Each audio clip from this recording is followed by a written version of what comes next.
Hey, welcome back to the Unbelievable Podcast. I am BJ Reidell, back here with my guy, Drew Mahowald, and today we are taking a look at the matchup presented to your Minnesota Vikings this week against the Atlanta Falcons, who are sporting a new head coach.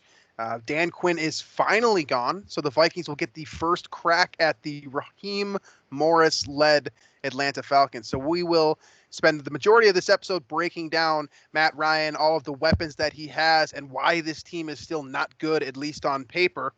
And of course, we'll figure out how the Vikings are going to take apart this offense and defense as well. And we'll finish up as usual with our picks for the week. So that's the game plan for today's show. Let's hop right into it here, starting with how the Vikings defense is going to stop the Falcons offense. So as Drew and I were talking before the show, this team has gone from a defensive-minded head coach in Dan Quinn right into a defensive interim head coach in Raheem Morris, and that's because they believe that Dirk Cutter's offense is not the problem. And for the most part, I don't really agree, or I don't really disagree with that statement. I mean, there's obviously flaws on every single team, but when you have the kind of steady production and leadership that you get from a guy like Matt Ryan, and you have a Hall of Famer in Julio Jones on your offense, the rest of the pieces seem to kind of fall into place. So this team, on paper, again, you have to say on paper with the Falcons because they don't really make sense to me in my mind. But on paper, their offense looks extremely good. There are Pro Bowls and All-Pro nods all around this lineup. Sure, there are a couple of guys that are maybe a bit past their prime, but there's also some guys that are just entering their prime as well. So, when you look at this offense, Drew, I mean, it's pretty well put together. It's just that for whatever reason, and generally I'm going to say it's the defense, they just can't seem to get it done late. But, Matt Ryan up top, Julio Jones, Calvin Ridley. I mean, Todd Gurley hasn't been hasn't been bad this season. This is a pretty solid offense. There's big names. There's star power, and I think go back to I think when Treadwell was signed there, that was the 11th first round pick on the offense on the roster at that point. And so there's big name firepower there. And when you look at, I think I would agree with you in that the offense has not necessarily been the problem. Like scoring points has not been the biggest problem anyway. They put up 25, 39, and 26 points in their first three games. And they ended up losing all of those because the defense gave up 38-40 and then 30 to the Bears in that week 3 collapse to Chicago. So they have found ways to lose games this year. Yes. Especially that Cowboys game week 2, which was the awful onside recovery play where I'm not really sure what happened, but that's just handing the game to Dallas. And then the Chicago game, I think they were up 16 with just a few minutes left in the game, and Nick Foles rallied the Bears past them. So they have found ways to lose games. They could easily be 1-4, 2-3, but you can say that about any team in the league, and including the Vikings. That record could be very different, as we discussed on the last show. But I think the reason I'm so confident about this one is not because of their record or not because of even how they've found ways to lose games this year.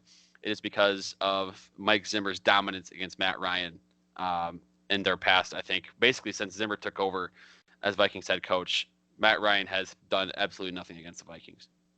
It's basically for Zimmer, by the way. I love that you bring that up because it's basically since Zimmer left Atlanta that he's been demolishing Atlanta. And if you remember, right, there's the fun story with Mike Zimmer and his departure in 2007 where Bobby Petrino just up and left, right? He just decided he was going to leave the NFL for college, left Mike Zimmer hanging. He was notably pissed off about it. There's some awesome quotes online if you want to search Mike Zimmer, Bobby Petrino next to each other. And since that point in time, specifically since his arrival in Minnesota, Mike Zimmer defenses have torched this offense, have made it look pedestrian, despite the fact that, I just listed off, a handful of Pro Bowlers for you, and I'm sure you're well aware of, the firepower that this offense boasts. But for whatever reason, you're right. Zimmer does seem to have their number. And to be honest with you, there's no rational explanation for that either, right? I mean, Matt Ryan, you look for the flaws in his game, right? As far as a fundamentally sound quarterback in terms of checking all the boxes and what you look for in a prospect, Matt Ryan is all of those things. Supremely educated at Boston College, one of the smartest quarterbacks in the NFL right now in terms of making decisions and progressing through his progressions. He's extremely savvy with the football in his hands. He has good pocket awareness. He feels this kind of the surrounding area collapsing on him and is able to step up in the pocket, something that Kirk Cousins could probably learn from. And on top of all that, he's got great arm strength too. He throws the ball well downfield. I mean, him and Julio Jones is kind of one of the underrated hookups of the last decade. One of the strongest pairings that you will ever see from the quarterback wide receiver position. How close were the Falcons were up 25 in the Super Bowl. Right. They were 25 points in the Super Bowl. That's how close this team was, and that's how good that pair was, Matt Ryan and Julio Jones, to, being, I mean, they were the best in the NFL, you could argue, that year, the MVP season. And it's just, for whatever reason, the Vikings, Mike Zimmer, that scheme has Matt Ryan's number. And the thing about these games is that they haven't been particularly, I don't want to say they haven't been close, because there's been a couple where the Vikings haven't scored points, but it's been, so I'm thinking back, this is off the dome, but Teddy's rookie year, that was his first start. I think the Vikings put up a bunch of points early, and then I think the Falcons toppled on late with some garbage time points to get like 24 or something like that. 2015, I think the Vikings went to Atlanta, held them to 13. 2017, held them to single digits in Atlanta. And then last year, the season opener was over by mid-second quarter in Minneapolis. So for whatever reason, Matt Ryan just can't figure out this team, and Zimmer has Matt Ryan figured out. It seems to, that's what it boils down to me. Julio Jones does not seem to have big games against this team. I think Calvin Ridley had a couple garbage time touchdowns last year, maybe, but my word, that's the main reason I have confidence in the Vikings this week. And I got burned on the same rationale week 2 against the Colts with Phillip Rivers, but I'm going to stick with it here because the Falcons are tumbling. And Matt Ryan is also having, for his standards, a down year too. So I've got the fact check. You actually came pretty close overall. So since 2014, the Vikings have played the Falcons 4 separate times. 2014, of course, being Mike Zimmer's arrival. They won all 4 matchups. First one was 41-28, and if you remember correctly, that 2014 defense was a far from a finished product, and mostly Leslie Frazier's defense. So we'll give him a bit of a pass there. The next game was 2015, 20-10 Vikings, 10 points allowed. This is kind of where it starts to get a little bit more fun. Minnesota in 2017 won by a score of 14-9. So they're averaging 9.5 so far over the last in 2015, 2017. And then in 2019, the most recent game played by these two teams, the most recent time that I thought this offense was going to put up points against the Vikings defense, they put up a whopping 12 against. And like you said, a lot of that was in garbage time. And that was garbage time. Yeah.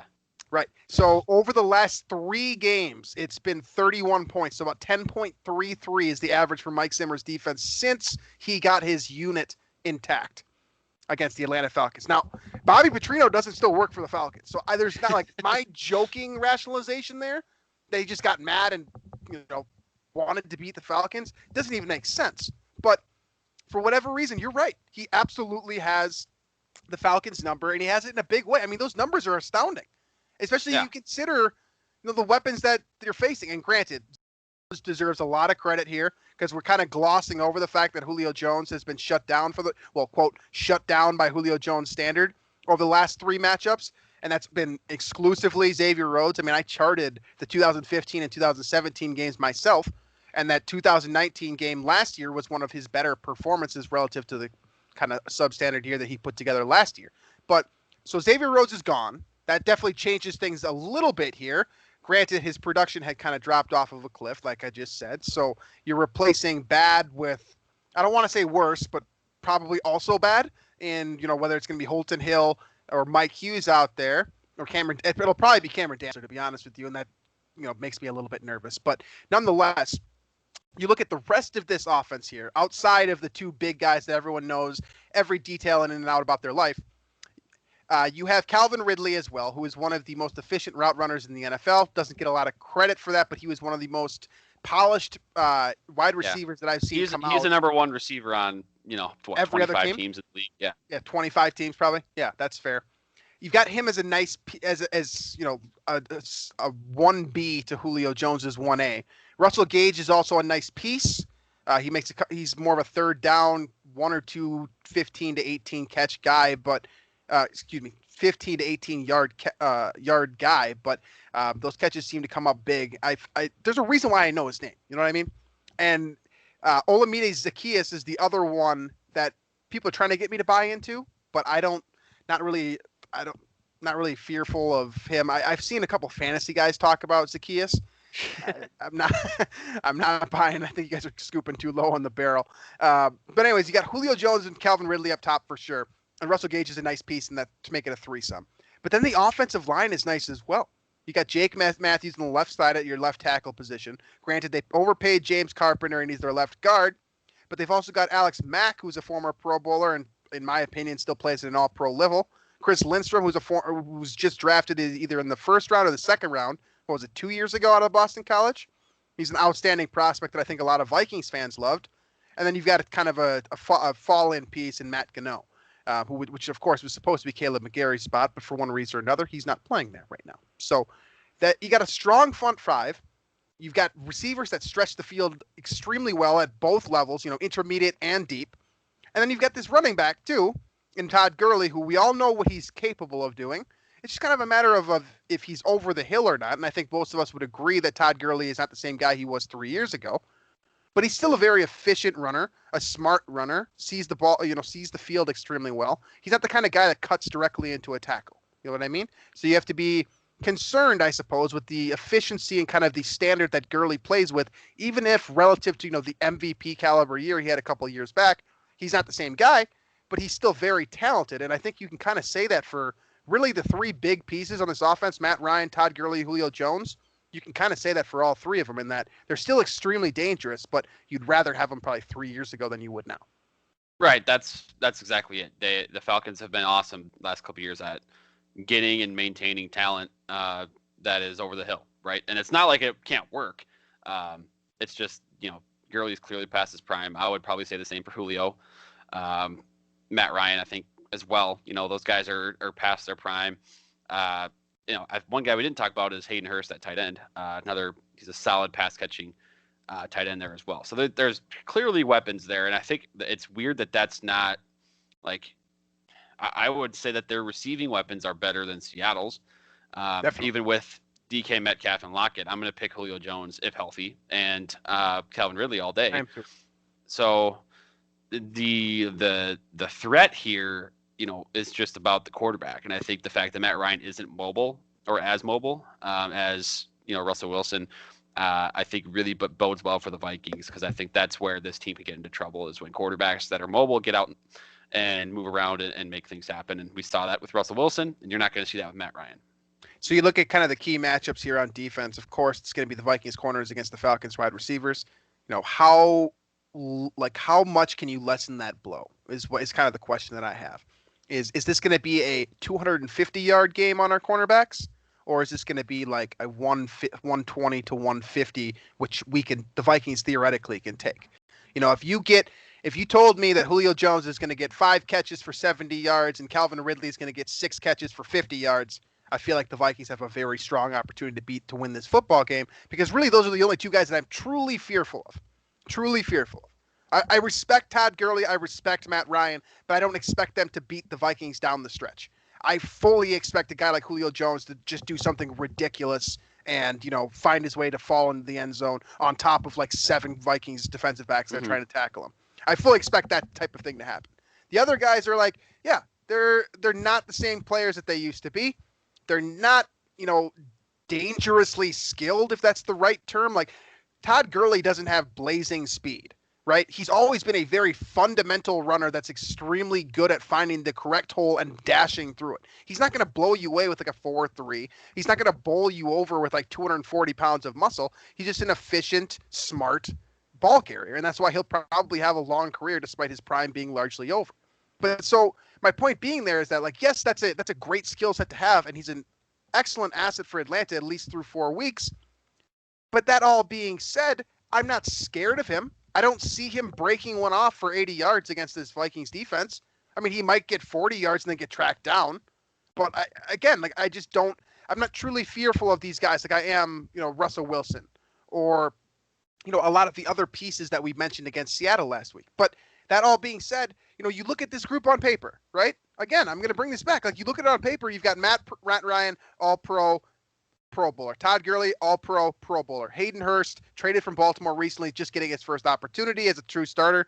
Been very solid so far.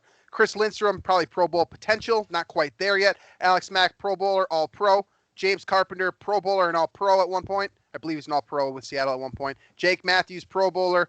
Calvin Ridley, Pro Bowler to be probably. And then Julio Jones, like the best in the game. On paper, that sounds like a real problem for a Vikings defense that's been, with the exception of third down, like you'd love to note, very average this year. But for whatever reason, this group does not scare me nearly as much. And I think you're pointing to a good fact there that, the fact that Matt Ryan isn't mobile, the one skill he really doesn't have at the position, and that's because he's from the last age of quarterbacks, is really the one thing that makes me not fear him as a passer. Because it seems like Zimmer's, what's really been sort of the catalyst for his success against Matt Ryan in the past has been getting after him, disrupting him in the pocket, and rattling him, forcing him into turnovers or into bad decisions. We saw a couple of interceptions in the game last year from Anthony Harris that were just, both of them were just bad decisions, and so that seems to be how he does well. Now, of course, the pass rushers are a little different this year. You don't have Everson Griffin, you don't have Danielle Hunter, you don't have Linval Joseph in there either. So you're gonna it's gonna be relying on Odenigbo and Yannick Ngakoue a little bit more, but I would imagine the same type of get after Matt Ryan, bring some heavy pressure is going to be used in this game, and I would expect Zimmer to continue that. And again, the Vikings are number one in the NFL right now in third down defense, and so that they got that going for them, and I don't see Matt Ryan changing that this week.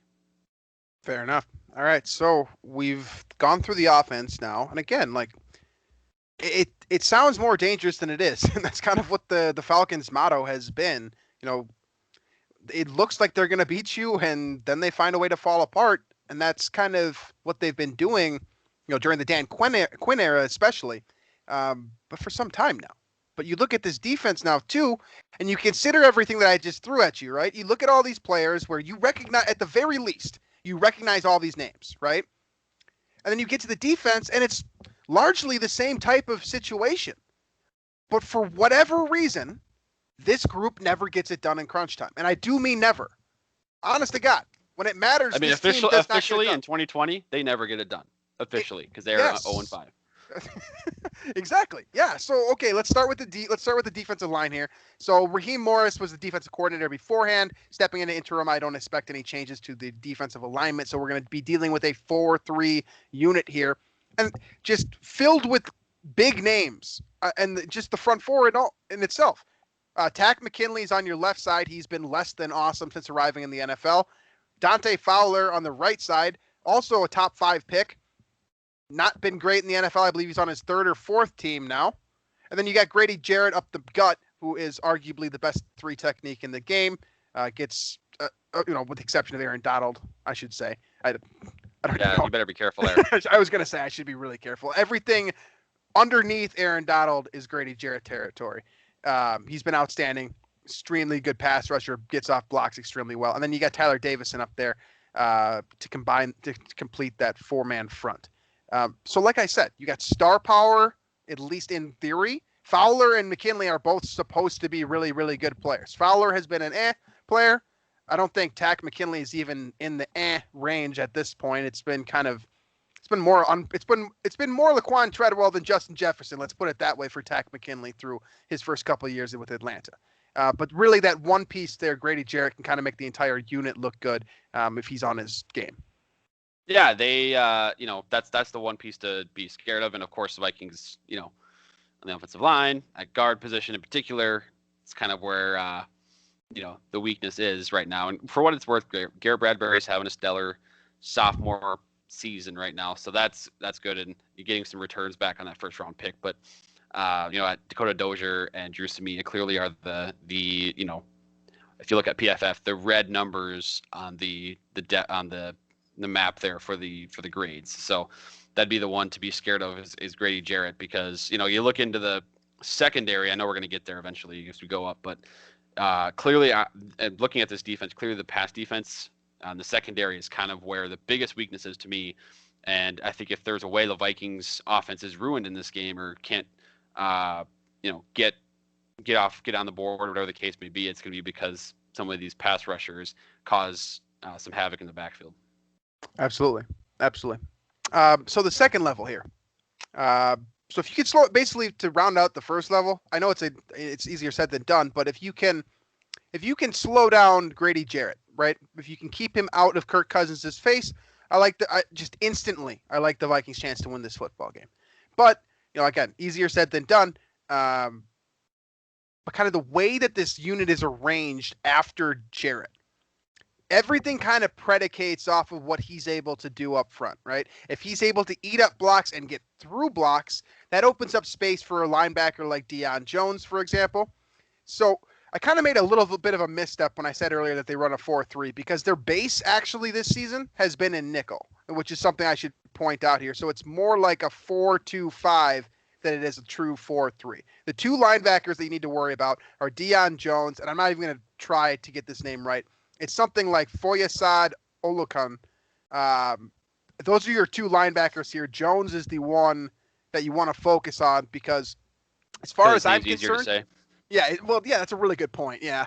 But as far as I'm concerned, prior to his injury, Deion Jones was one of the best linebackers in the game. I kind of wanted, a guy like him before the Vikings brought in Eric Kendricks because you look at his ability specifically in coverage.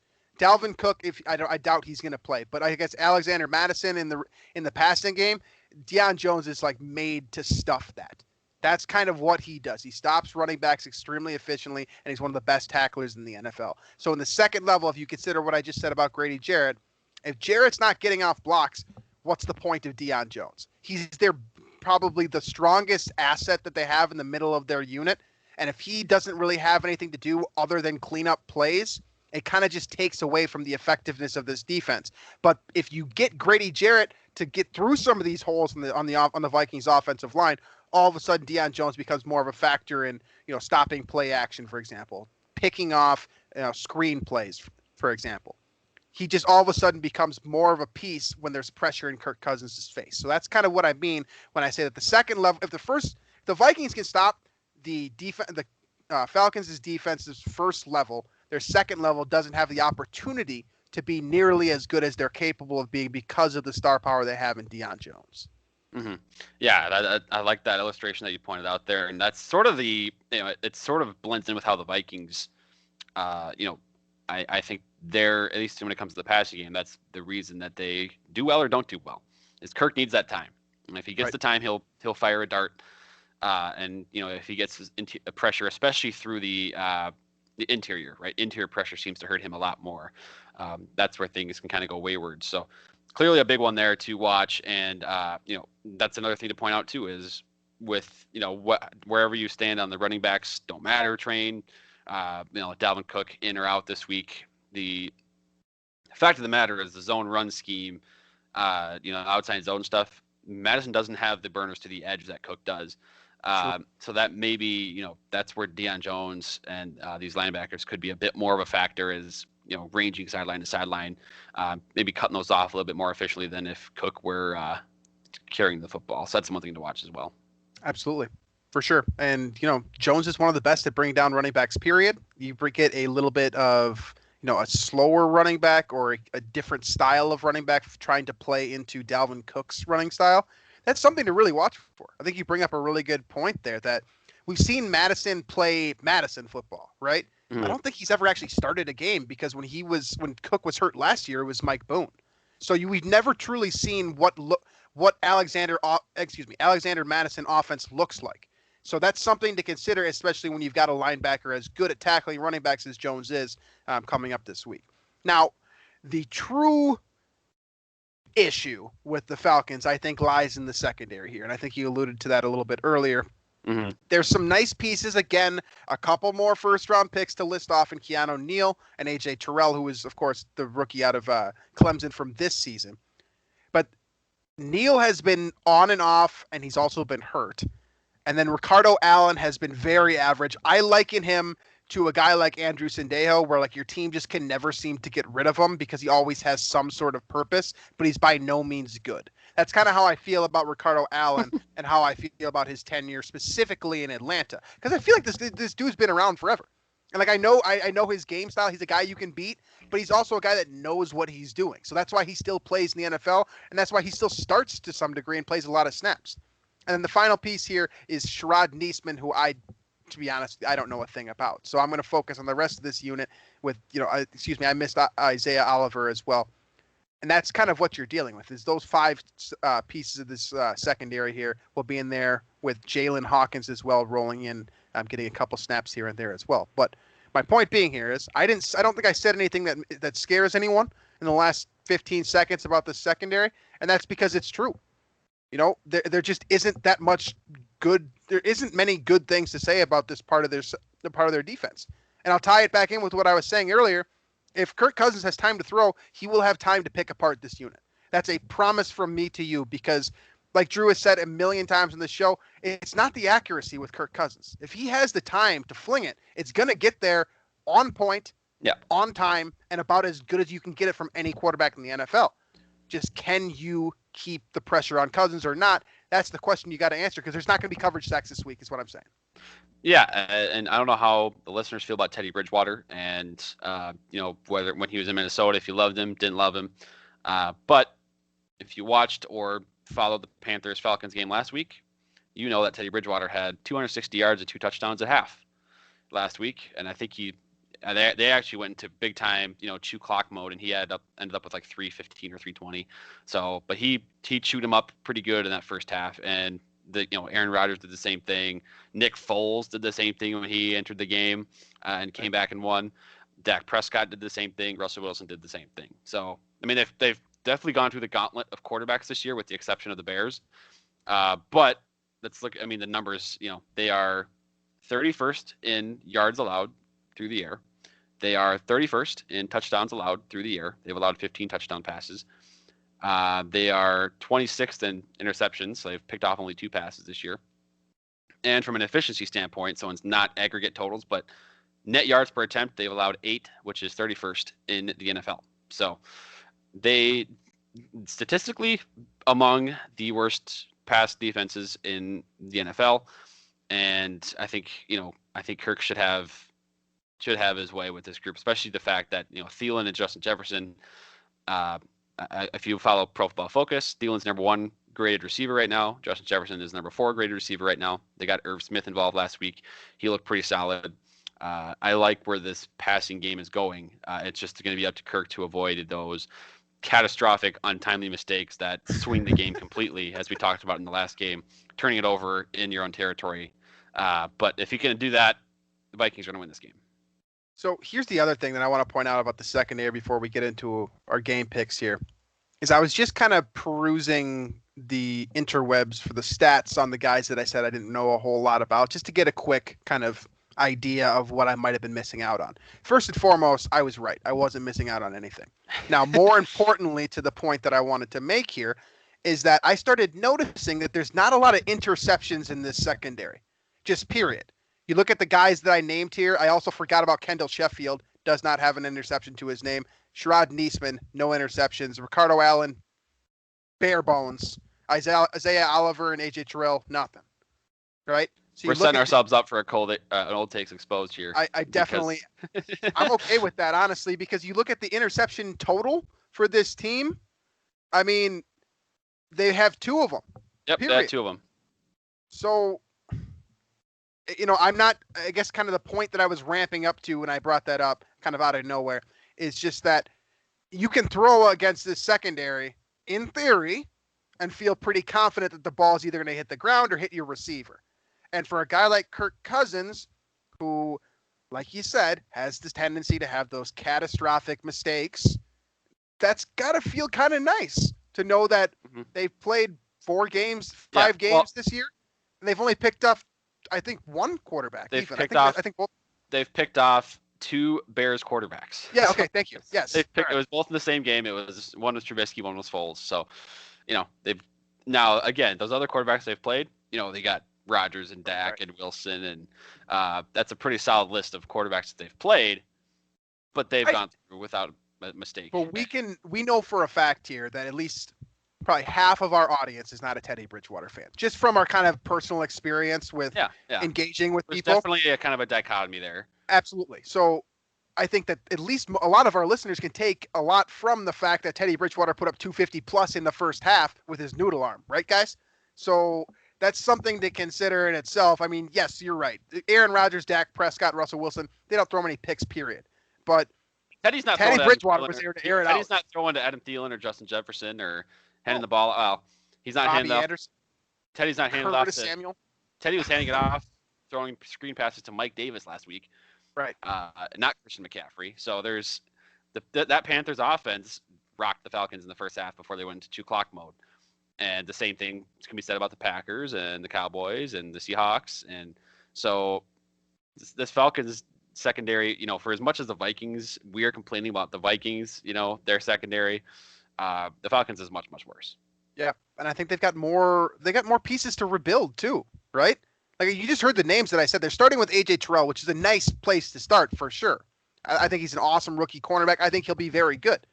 But you look at the rest, like you got like 3 more spots to replace minimum. And I just said that they rotate in 3, 4, 5, 6 defensive backs some games. So, I mean, there's a lot of question marks there. And I think that's another good point that, yeah, the Vikings defense is, their Vikings secondary is questionable. I would say there's even more question marks about the Falcons secondary. So, all that being said, now we've gone through both the offense and the defense. I think that we've picked out, the issues the Vikings may face, and also kind of areas where they have an opportunity to find some success. Now, what we talked about last show kind of bleeds into this now, because it's like we defined success last week as the performance of the Vikings play, right? They played extremely well. It's just that there's that 1 5-minute slab of time where they screwed everything up and ultimately they blew it. And then it shows on the stat sheet, and they're 1-4, right? So now you enter this game. You've got a situation here against a team that is vulnerable, to say the least. But are they going to get success in kind of the fun, like we're going to be optimistic about the future way? Or are they going to have success in a way where it shows up on a piece of paper that the analytics guys can use and show, extrapolate on to show that the Vikings have potential to win football games and not just play well in football games? Yeah, you hope it's resulting in wins and it's actually fun that way, right? But I don't know. That's the thing about this game is if the Vikings beat the Falcons, that doesn't change my perception of them. Like if you beat an 0-5 team that has just instituted the new head coach, essentially, like that doesn't change my perception of the team. Now, if they lose, then that will greatly impact the way I feel about this team, and that is going to if the door is like ajar right now on the season and the chances, like that would latch it shut. If they lose at against Atlanta, so they probably feel the same way about us. By the way, their fans, like I'm sure there's a podcast in like a different universe that is saying the same thing about the Vikings right now. I'm sure. Yeah, it's kind of the Spider-Man meme. You know what I'm talking about? Little bit. Oh yeah. These teams they are very similar. They are very similar. 2 stud receivers, quarterback that's probably. It's like, I guess with Ryan, he literally got them to the Super Bowl, right. But at this point in their careers, probably not the guy that they need to make a Super Bowl run.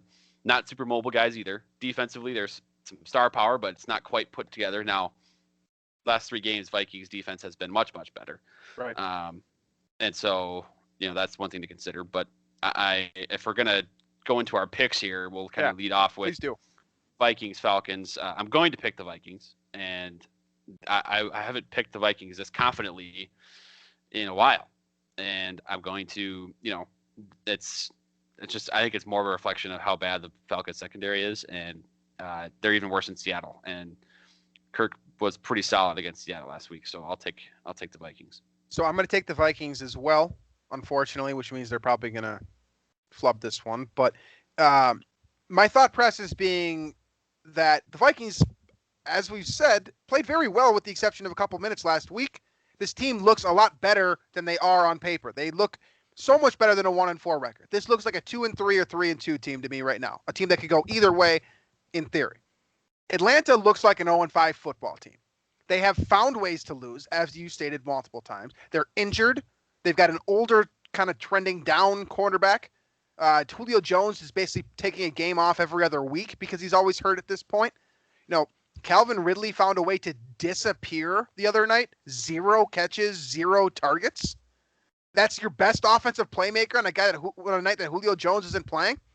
Like, they find ways to lose more than the Vikings do. Their fans have more to be pissed off about on a week-to-week basis than fans do, which is shocking. And for that reason, I'm going Minnesota without question. I'm very confident in this matchup. They're more Vikings than the Vikings are. They are. They're what we think we are. Because we have like the moment, we have the Blair Walsh moment, and all of a sudden every game's been like that, when really it was just one moment, like 2 seconds, whatever. But with the Falcons, dude, this is literally every week. This is what their fans go through every single week. What the Vikings did last week against Seattle, that gut punch, that's been Atlanta for like a year and a half since that Super Bowl. Just imagine that and tell me how you don't pick the Vikings this week. That's why I'm going Minnesota. Mm-hmm. All right, so that concludes our Minnesota Atlanta analysis. Let's finish up with the rest of our picks here. It's an odd slate this week. Part of that is because we've got the first postponed NFL game coming into this week that I've seen, I believe, in my lifetime. I've never seen an NFL game straight up postponed and pushed to the next week. So we're repicking the same game once. And a couple of these other games on here are not great. Some of them are COVID infested.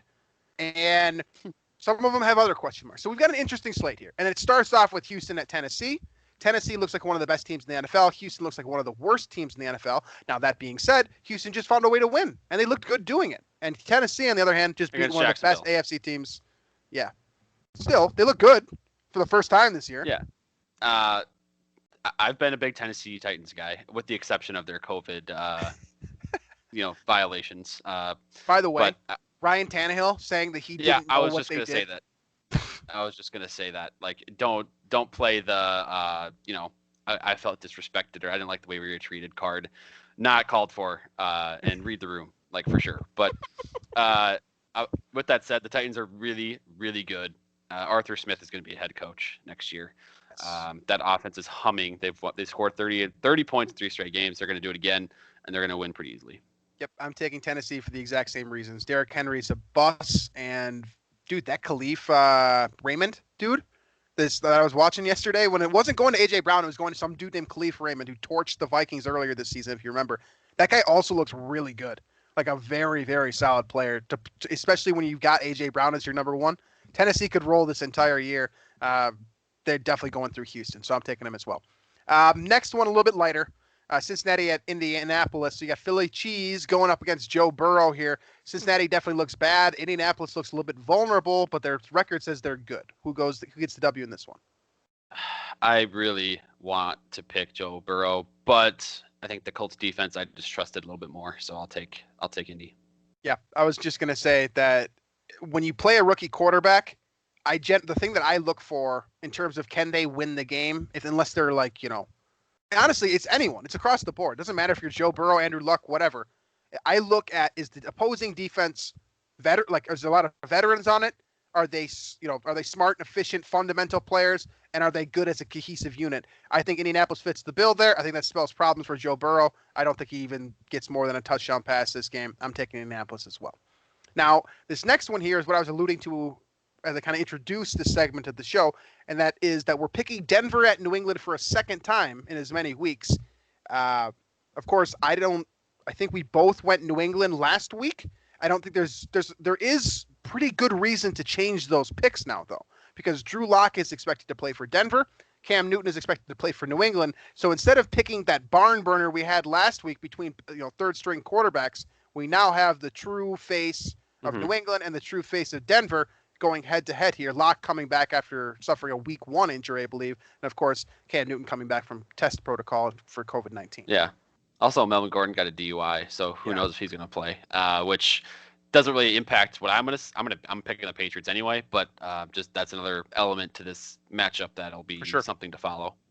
Absolutely. I'm going to take New England as well. Cam Newton's playing. I mean, we saw how good they looked when Cam Newton was playing. They're basically unstoppable with the exception of that one play that got stopped, and now people think they're stoppable. No, I'm not not buying into that. They're going to beat Denver.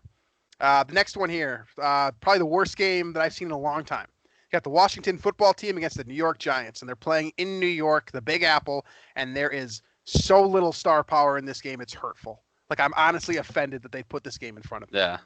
Who you taking? Do I have to pick this one? I'm gonna go. I'll go with the Giants. Not because I like it, just because I had to pick a team. Okay, I'm going to pick Washington first and foremost because you picked New York. I want to split this one with you because I think this one can go either way. Second of all, I really liked what Ron Rivera said this week. If you guys were paying attention to what he was talking about with Dwayne Haskins, he was fielding a ton of questions about Haskins. And I really like that he just came out and straight up said, look, this guy's been our starter for 14 weeks or something like that. We gave him every opportunity. We didn't like what we saw. We're moving on. I love that he actually came out and said that. That's so awesome to hear because it doesn't it's not necessarily like a knock on just Haskins. It's like we failed as an organization and we're going to move forward with a different guy and we're not going to beat around the bush around it. I was as a Vikings fan, very tired of beating around the bush about quarterbacks, with the whole Case Keenum, Teddy Bridgewater, etc. dilemma.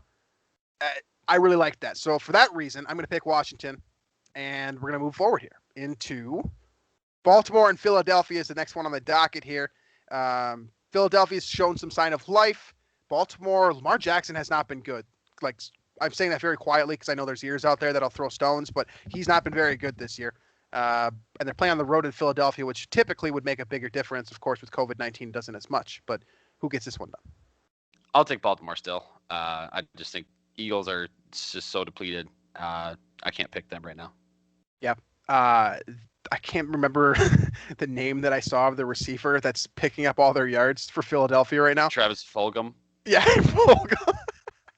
He was on the practice squad 2 weeks ago, and he put up 10 for 152 last week. I was just gonna say he was killing it. Yeah, but he's not gonna do that against Baltimore's secondary, despite the fact that I saw their injury report today. By the way, Jimmy Smith and Marcus Peters both didn't practice. Calais Campbell didn't practice, so things are up in the air as of Wednesday. But I'm still taking Baltimore. Wentz is the only quarterback in the league with more interceptions than Kirk Cousins right now. So hey, how about that? Another thing for Philadelphia and Minnesota to fight about. All right, the next one here. This one actually a fun showdown for probably the first time in years, honestly, and that's Cleveland and Pittsburgh are quote renewing a rivalry, if you will. And that's because seriously, because did you see what Kareem Hunt said? He said this one's for Myles Garrett after the Mason Rudolph thing last year. He said this one is for Myles Garrett, which unbelievable mindset to have given the events that took place in that game. Another very tone-deaf individual for the record. So I'm not shocked. Yes, absolutely. I do really like Cleveland this year, and I really want to pick them. They're a lot of fun, but I'm going to stick with Pittsburgh because, hey, Chase Claypool, man, that guy's crazy. A stud. Another stud already receiver. Better than Will Fuller. How about that? So many stud receivers already in this draft class, and the Green Bay Packers didn't draft them. Okay, one thing I want to note is that I'm trying to figure out who Pittsburgh's wide receiver coach is because he's a god. Because they literally they churn out.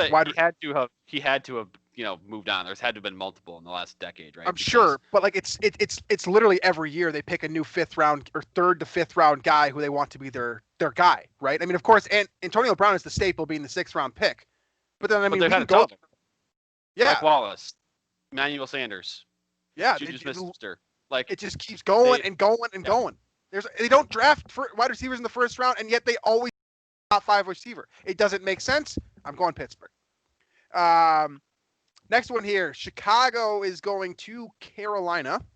So you got Nick Foles facing off against Teddy Bridgewater here. Carolina hasn't really looked amazing, but the record says they are, at least through 5 weeks. Who you got in this one? They're 3-2, and the Bears have stumbled backwards into 3 of their wins. They have the Detroit Lions.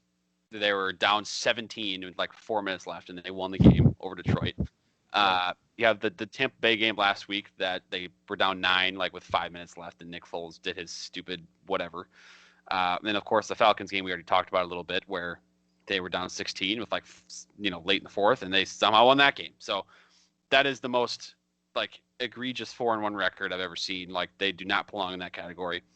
Teddy is the quarterback that can get it done late and keep that type of thing happening. Loves to beat Chicago too. Teddy Bridgewater is our knight in shining armor when it comes to beating Chicago. I'm going Carolina as well. That's not the reason why. I just think Chicago sucks straight up, and I think Carolina's really underrated. They do.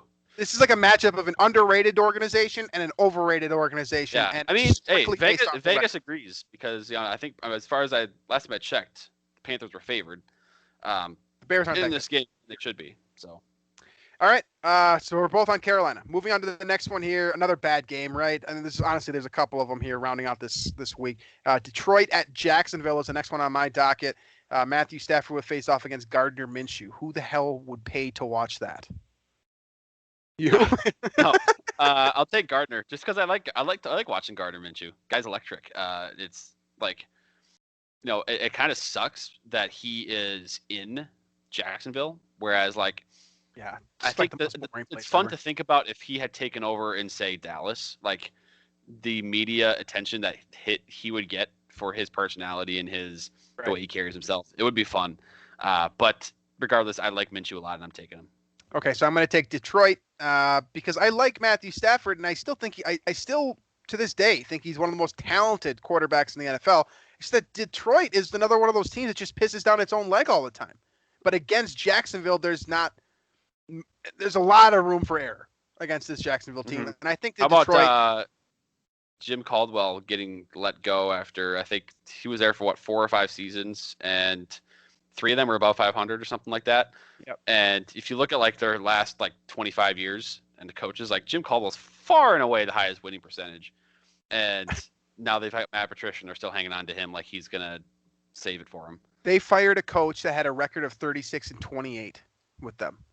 They are 8 games above 500 with Jim Caldwell. Yeah, it looks ridiculous now, especially he's after the only coach that's given them relevancy since the NFC North was a division.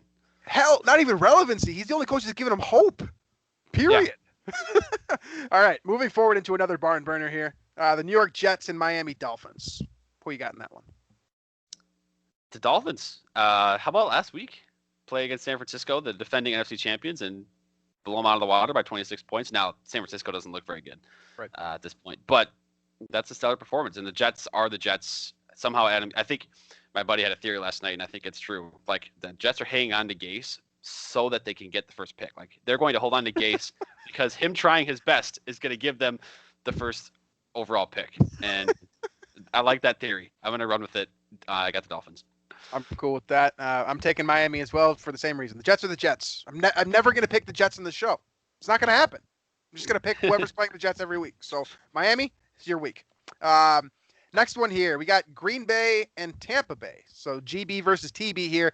I saw this on the interweb today that this is only the third matchup, or excuse me, I think it's the third matchup between Aaron Rodgers and Tom Brady. It's either the third matchup or the fifth matchup. Either way, they've split their meetings to date, and I believe this will probably be the last time that these two teams play each other.